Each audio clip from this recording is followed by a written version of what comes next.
Nah, ini enggak.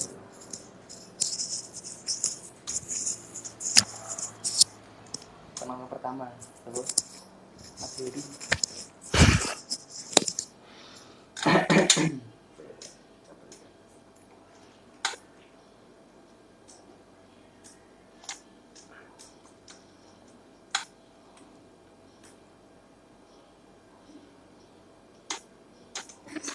Berapa kabar?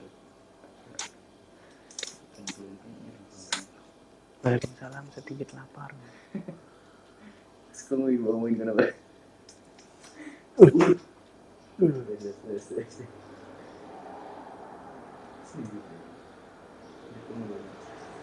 Kok kliniknya bayar?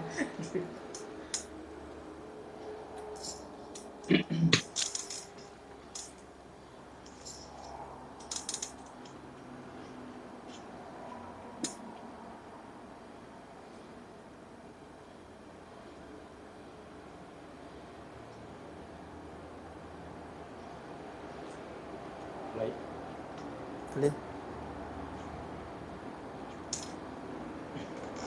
Si itu kok tong sungine lah, rodok Tengah-tengah. iya rodok miring ini.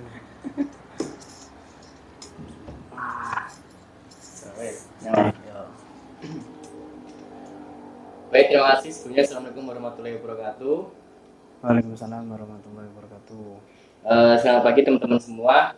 Kali ini kita berjumpa lagi di sesi bincang asik di live TikTok Klinik Pertama Bengkel Sehat.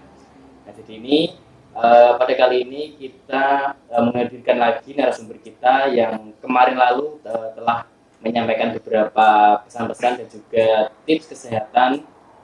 Kali ini kita berjumpa lagi dengan Dr. Iqbal selaku dokter umum di Klinik Pertama Bengkel Sehat. Saya Dr. Iqbal. Oke, selamat pagi teman-teman followers TikTok, Instagram dan medsos Klinik Gria Enggar Sehat.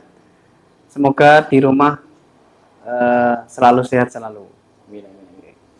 Nah, jadi pada kesempatan kali ini kita akan membahas beberapa mungkin topik ya sesuai dengan pamflet atau poster yang kita bagikan di beberapa hari kemarin, yaitu mengenai bagaimana bahaya merokok, ya dok ya, bahaya merokok dari untuk kita sendiri atau mungkin untuk orang di sekitar kita mengenai bahaya rokok tersebut. Jadi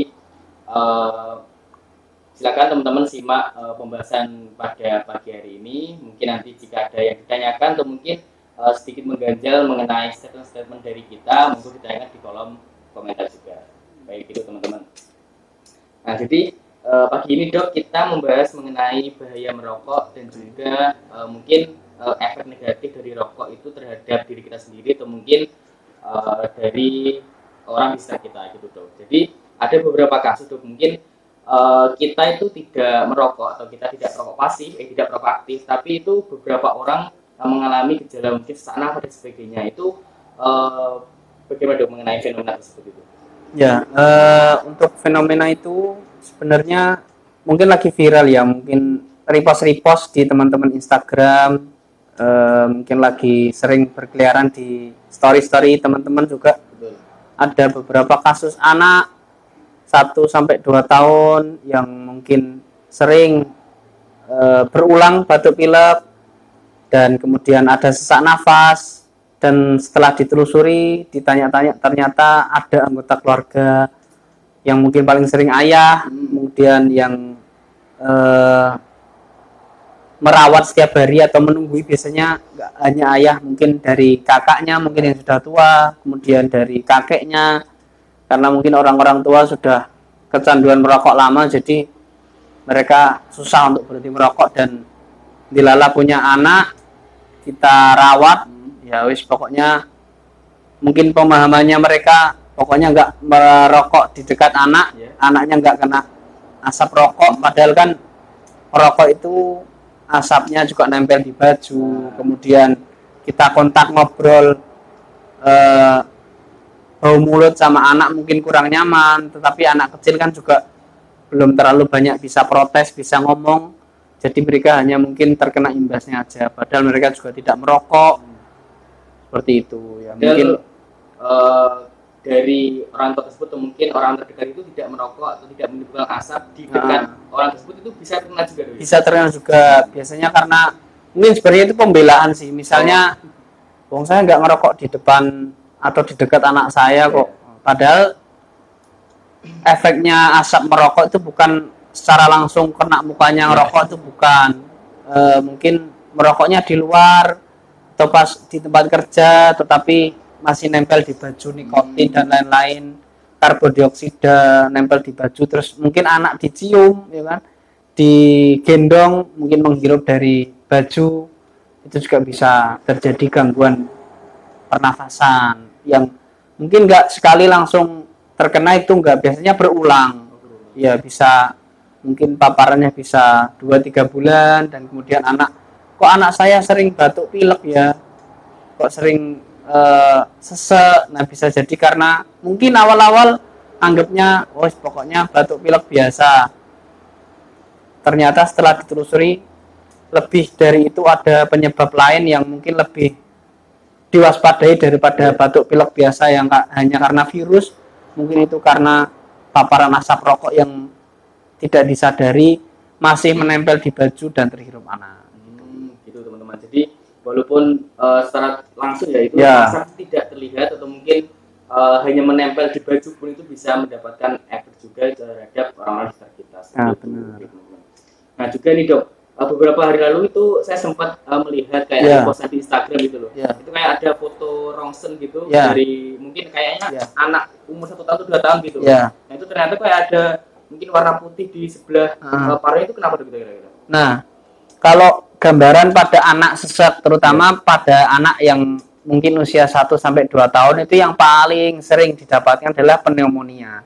Pneumonia itu adalah suatu peradangan pada paru yang bisa disebabkan karena 1 virus, kemudian 2 bakteri, kemudian yang ketiga yang paling sering tidak disadari itu adalah karena iritasi atau alergi dari asap rokok yang berulang. Mungkin 1 kali 2 kali nggak ngefek, tapi kalau misalnya setiap hari berulang dan sudah lama, misalnya lebih dari 6 bulan, itu juga bisa. Karena apa? Saluran nafas itu sensitif, apalagi anak.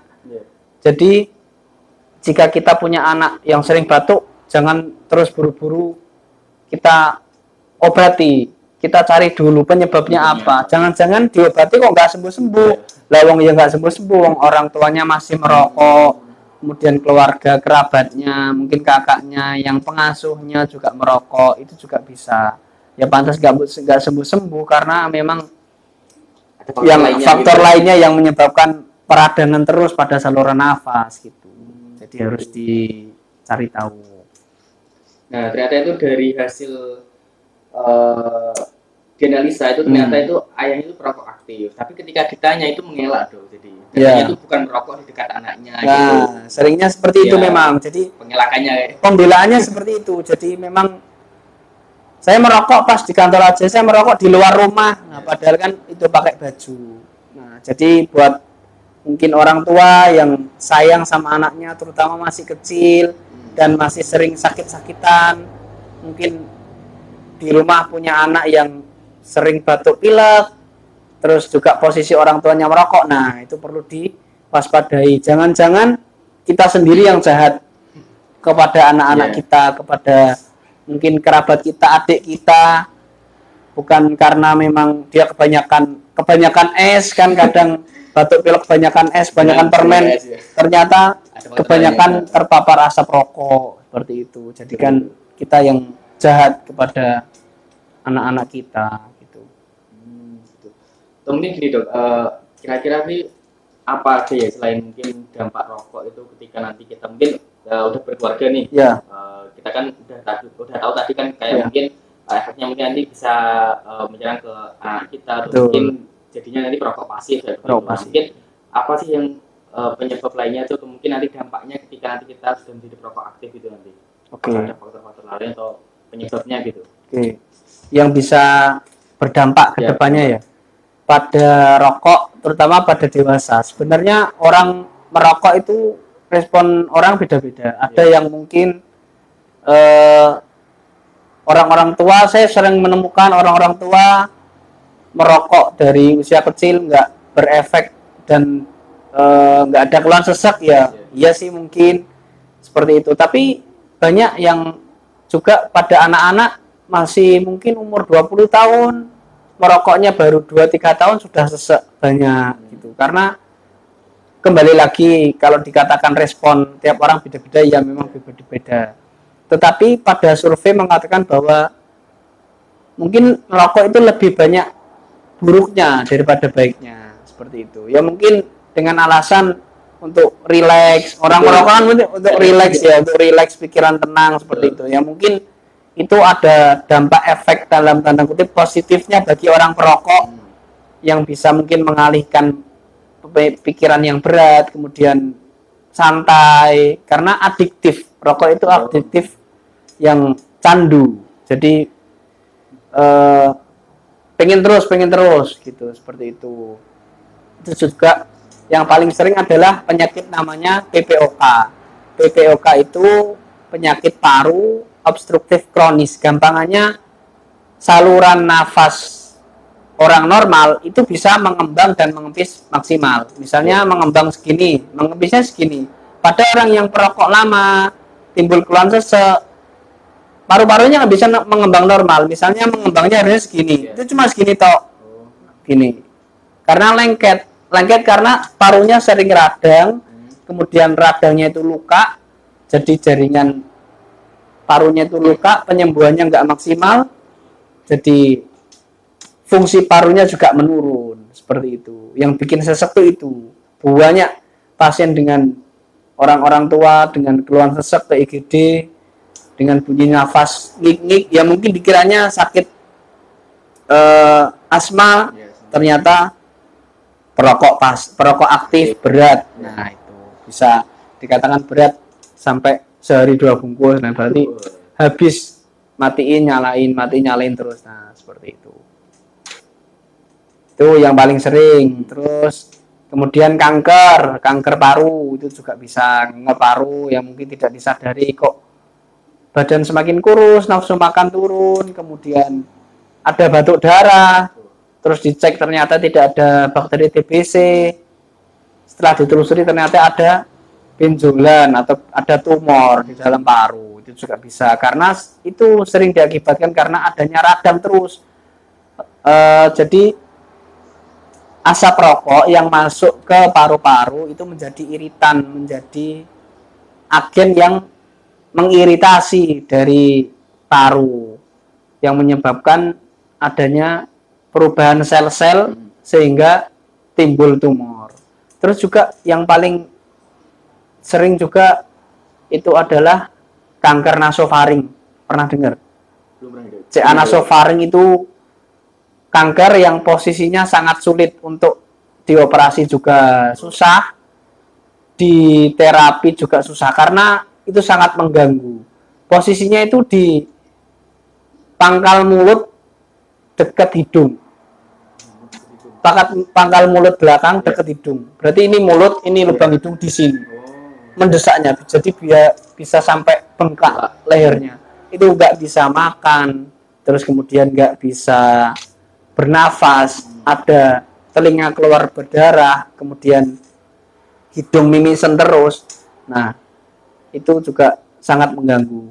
Dan biasanya kanker cek nasofaring itu prognosis atau kedepannya buruk dan mesti bisa fatal akibatnya karena menyumbat jalan nafas dan bisa metastasis, apa kembangannya itu menyebar, kankernya menyebar dan bisa sampai ke otak, ke paru, ke jantung dan ke ginjal. Nah, itu sangat berbahaya sekali. Nah, itu yang sering didapat. Ya mungkin 3 itu ya yang sering didapatkan pada perokok. Ini juga dok, kadang itu saya juga pernah dengar statement dari teman-teman, mungkin teman saya yang juga perokok gitu ya. Katanya kayak rokok itu sebagai doping gitu, mungkin entah itu dia mau futsal mau rokok dulu, katanya mau ke puncak naik gunung itu harus rokok dulu. Nah, emang ngaruh ya dok gitu kayak gitu? Sebenarnya itu adalah pemahaman dia yang sebenarnya apa ya, keyakinan aja sih, nggak ada hubungannya sebenarnya. Toh orang-orang yang atlet juga nggak perokok dia juga bisa berprestasi. Terus kemudian banyak orang-orang yang nggak perokok naik gunung juga bisa. Ya mungkin itu pembelaan aja, sebenarnya pembelaan. Bisa merokok terus. Iya, biar bisa merokok terus. Dan memang kalau dikatakan ada manfaatnya ya mungkin ada. Yes, tetapi lebih banyak buruknya, lebih banyak mudaratnya daripada manfaatnya, seperti itu. Jadi mungkin itu hanya pembelaan aja dan hanya subjektif aja gitu loh, karena dia kalau nggak ngerokok mungkin nggak bisa konsen, nggak bisa naik gunung, nggak bisa semangat seperti itu, karena memang sudah terjadi kebiasaan dan dia nggak bisa lepas karena itu adiktif, dia nagih terus nikotin. Sekali kita nyoba rokok mungkin langsung ketagihan terus gitu. Terus ini juga dok, mungkin tips buat teman-teman juga, karena kan kita mungkin juga tidak perokok aktif nih, jadi mungkin bisa jadi nih kemungkinan kita jadi perokok pasifnya kan, mungkin teman-teman kita atau mungkin keluarga dekat kita itu perokok aktif itu. Nah mungkin saran buat teman-teman ketika kita menghadapi hal seperti itu gimana kira-kira? Oke, saran dari saya untuk terutama pada anak ya, pada anak yang mungkin sudah punya suami atau punya orang tua mungkin ya, kakeknya atau Pak D-nya di rumah, yang mungkin tinggal satu rumah, kita punya anak kecil, masih balita gitu, diusahakan kita harus tegas, minimal kita membatasi, karena itu anak kita kasihan, masih kecil, dan kita harus berani batasi bahwa sebelum menggendong atau kontak dengan anak kita harus ganti baju dulu, harus mandi dulu. Karena kalau nggak seperti itu ya kita yang rugi juga. Anak kita yang sakit, orang lain yang mungkin nggak menyadari bahwa penyebabnya mereka, itu juga nggak enak juga karena keluarga. Kembali lagi ya, gimana caranya kita mengedukasi keluarga agar boleh membatasi, boleh berkontak dengan anak, tetapi membatasinya dengan menjaga jarak, dan jika ingin kontak harus ganti baju dulu, harus mandi dulu. Ya, seperti itu. Harus ganti baju, harus mandi. Dan juga itu mungkin kalau saya kira kayak orang rokok itu kayak ada mungkin sisa bau atau mungkin napasnya kayak bau tembakau atau gitu. Itu kira-kira cara kita ngasih tahu gitu buat ngilangin bau tembakau itu gimana gitu? Bau tembakau yang paling mudah yang bisa kita lakukan adalah ya gosok gigi ya, terutama gosok gigi, kemudian punya obat kumur, Listerin itu juga bisa obat kumur, kemudian banyak minum air putih sebelum kontak ke anak, karena kasihan sebenarnya anak mungkin jika bisa bilang bau dan menolak gitu bakal menolak ya anak, karena memang ya tapi memang bau banget. Pipisnya atau kencingnya orang merokok itu khas banget baunya, nggak bakal bisa bohong, mesti bau. Orang kencingnya orang merokok itu bau, kemudian bau mulut nggak bakal nyaman gitu. Mungkin itu sih. Nah itu teman-teman, jadi walaupun kita itu tidak perokok aktif, tapi kan takutnya nanti ada perokok aktif lainnya yang juga nanti bisa berdampak ke kita diri sendiri, kita jadi perokok pasif.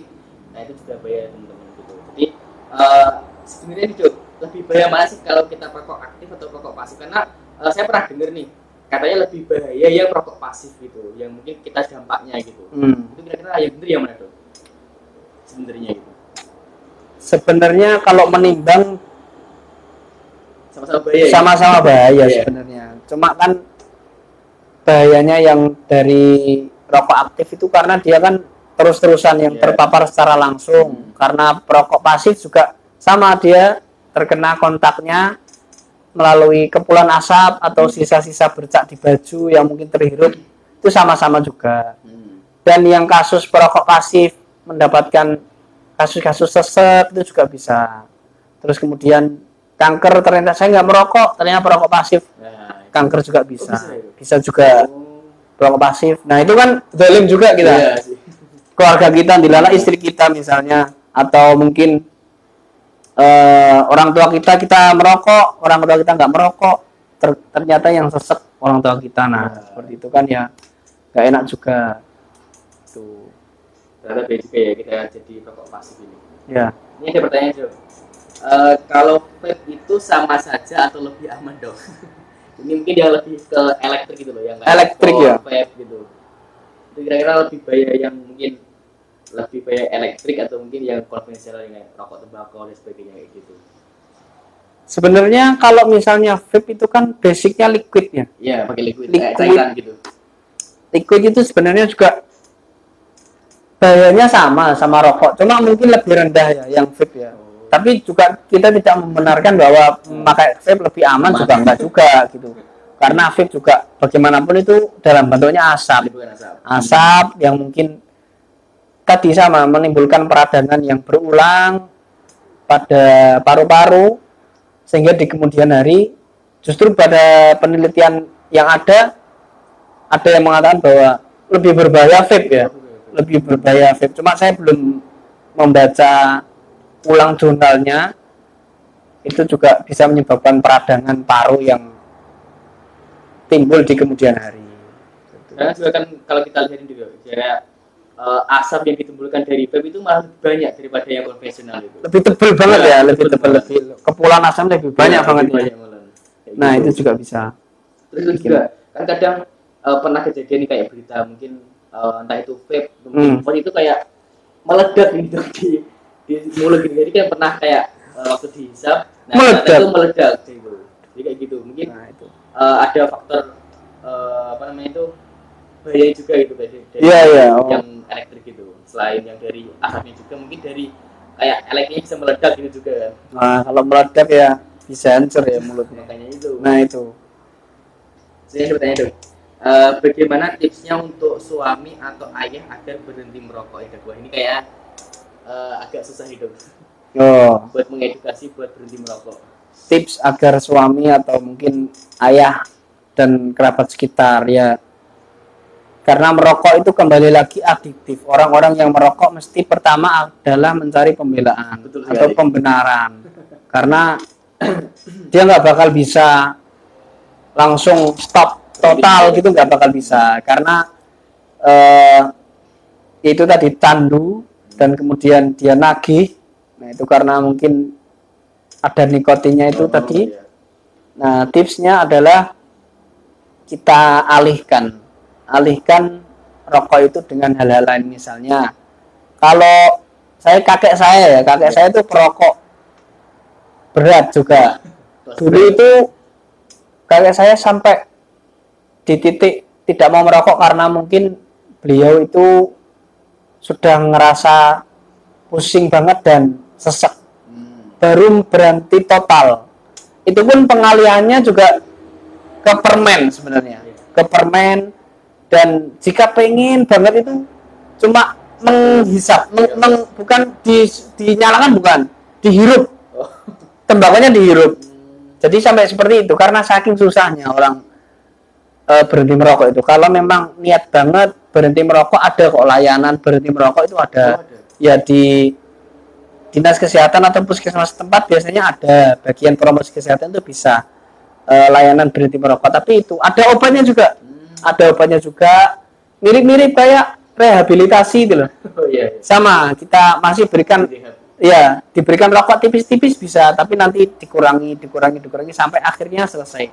Tapi ada orang-orang yang niat banget. Tetangga saya itu ada perokok berat, di satu sisi karena mungkin kebutuhan ekonominya sudah mendesak, selesai akhirnya langsung selesai loh, nggak pakai yang harusnya satu batang satu bungkus, setengah bungkus, seperempat bungkus, enggak, dari iya sampai tidak total. Itu ada ya tipsnya itu, karena niat dari diri sendiri sih. Tipsnya dibilangi bahwa mungkin dampak buruknya yang dijelaskan itu tadi, bisa kanker, bisa sesek di kemudian hari, karena orang-orang nggak bakal berhenti sebelum merasakan akibatnya, ya itu toh. Iya, kalau sudah merasakan akibatnya sesek baru saya berhenti lah, sudah telat, paru-parunya sudah kelep gitu, sudah nempel gitu ya. Begini itu tipsnya gitu. Jadi mungkin kalau kita berusaha untuk berhenti merokok itu harus ada beberapa faktor lainnya juga kan, faktor lain, pengalihan ya, kemudian harus ada circle-nya, teman-teman sekitar yang harus mendukung. Betul. Pengen berhenti merokok tapi teman-teman sekitarnya alah satu aja loh kan. Di warkop misalnya masih sering ke warkop ketemu teman-teman yang merokok, ya nggak jadi gitu berhenti merokok, karena harus niat. Kalau kita rokoknya enak gitu. Nah gitu loh. Tapi nih dokter ini ngerokok atau tidak ini? Saya nggak merokok, cuma pernah. Jadi saya penasaran nih, gimana sih rokok itu rasanya seperti apa, kok bisa enak gitu loh. Penasaran kok bisa, katanya nggak habis makan nggak merokok tuh, walah mulutnya asam gitu rasanya kan ya. Habis makan tuh enaknya ngerokok. Nah enaknya ngerokok. Saya pernah ya dulu nyoba, saking penasaran apa sih enaknya rokok gitu loh. Tak coba rokok merek kecil yang ada rasa-rasanya itu, tak nyalakan, tak hirup 2-3 kali kalau nggak salah, tak masukin paru-paru. Itu ya kalau sesek nggak sih, cuma batuk aja. Terus yang bikin saya malas apa? Pusingnya 2 jam, pusing muter. Habis itu malah pusing ya? Pusing muter 2 jam, itu beneran nggak hilang 2 jam. Terus ya sudah berhenti mungkin rokok nggak enak. Terus vape. Oh, pernah coba juga? Pernah coba, vape itu pernah nyoba juga. 2 hisapan juga, vape itu pusing juga, 2 jam juga, sama. Vape itu, wah kok saya pusing ya. Terus habis itu, wah berarti memang nggak cocok untuk merokok. Karena, tapi mungkin saya yakin ya, semua orang yang belajar merokok mesti seperti itu. Kebanyakan seperti itu. Kalaupun nggak seperti itu, mungkin dia ada fase, ada waktu yang mungkin pernah mengalami hal seperti itu. Karena mungkin sudah terlalu banyak dan terlalu candu, terlalu ketagihan, makanya dilanjutkan dan akhirnya nggak ada efek itu lagi. Sebenarnya tubuh itu menolak hal-hal buruk seperti asap rokok, bakal menolak, entah itu batuk, entah itu pusing, entah itu bau mulut nggak enak, pokoknya menolak. Karena bagaimanapun ya, normalnya mulut buat makan, buat minum, kok malah masuk asap itu kan ya. Tuh sebenarnya itu. Jadi sebenarnya itu orang-orang yang mungkin sebelumnya jadi perokok aktif itu mengalami hal seperti itu, kayak pusing dulu gitu. Kemungkinan ya? Kebanyakan iya, tapi mungkin nggak bakal dia mengaku sih sebenarnya. Tapi mesti saya yakin bakal mengalami dan sudah pernah mengalami seperti itu. Cuma dia mungkin nggak dirasakan dan nggak mau diceritakan, karena pengakuan itu kadang nggak semua orang, ya pokoknya enak gitu aja.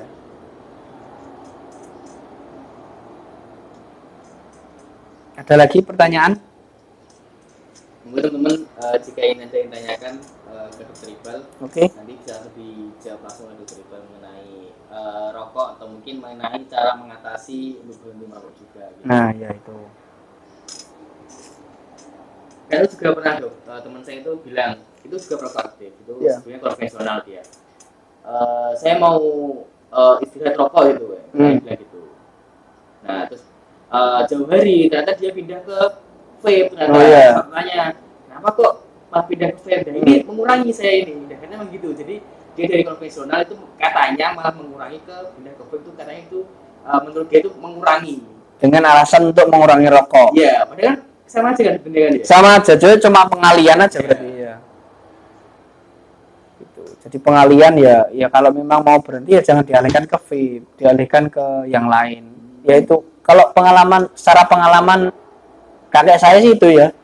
Kalau secara teori langsung ada obatnya saya belum pernah baca juga. Mungkin ada obat khusus atau rokok khusus mungkin ya yang bertahap bisa melayani pasien dengan ingin berhenti merokok. Ada kok layanan berhenti merokok. Buat teman-teman yang tanyakan sebelum kita akhiri sesi live kita pada siang hari ini. Buat teman-teman.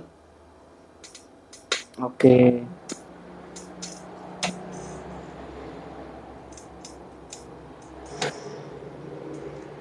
Sepertinya sudah tidak ada pertanyaan itu. Benar. Oke. Karena kita juga ada keterbatasan waktu teman-teman, mohon maaf juga mungkin kita akhiri untuk sesi live kita kali ini. Nantikan juga sesi live kita berikutnya. Nah sebelum kita akhiri mungkin dari Dr. Iqbal ada tips buat teman-teman yang menonton live kita siang kali ini, Dok. Oke. Tipsnya kita harus pintar menjaga kesehatan badan kita, terutama mungkin yang mempunyai anak-anak kecil, kita jauhkan dari asap rokok karena anak kecil itu dari pernafasan dan imunnya masih lemah, jangan kita paparkan dengan asap rokok. Dan kemudian yang lain, dan semoga tidak sampai seperti itu ya, karena mungkin pengennya kan kita sehat terus dengan orang tua, dengan keluarga. Itu kalau bisa yang terbaik buat diri kita dan orang lain. Kemudian kalau memang ada niatan untuk layanan berhenti merokok, itu ada, silakan datang ke puskesmas atau fasilitas klinik terdekat, kita konsultasi dengan dokter, bisa ke klinik GES juga, bisa, mungkin kita ketemu dengan dokter Arif, dokter Ike, dan mungkin juga saya, yang insya Allah nggak merokok semua ya dokternya di sini ya. Mungkin seperti itu. Ya. Baik, terima kasih Dok buat tips buat teman-teman juga. Terima kasih teman-teman yang sudah join di sesi live kita siang kali ini. Nantikan lagi sesi live kita di hari berikutnya tentang berbagai tips kesehatan. Terima kasih. Kami akhiri. Wassalamualaikum warahmatullahi wabarakatuh. Waalaikumsalam warahmatullahi wabarakatuh.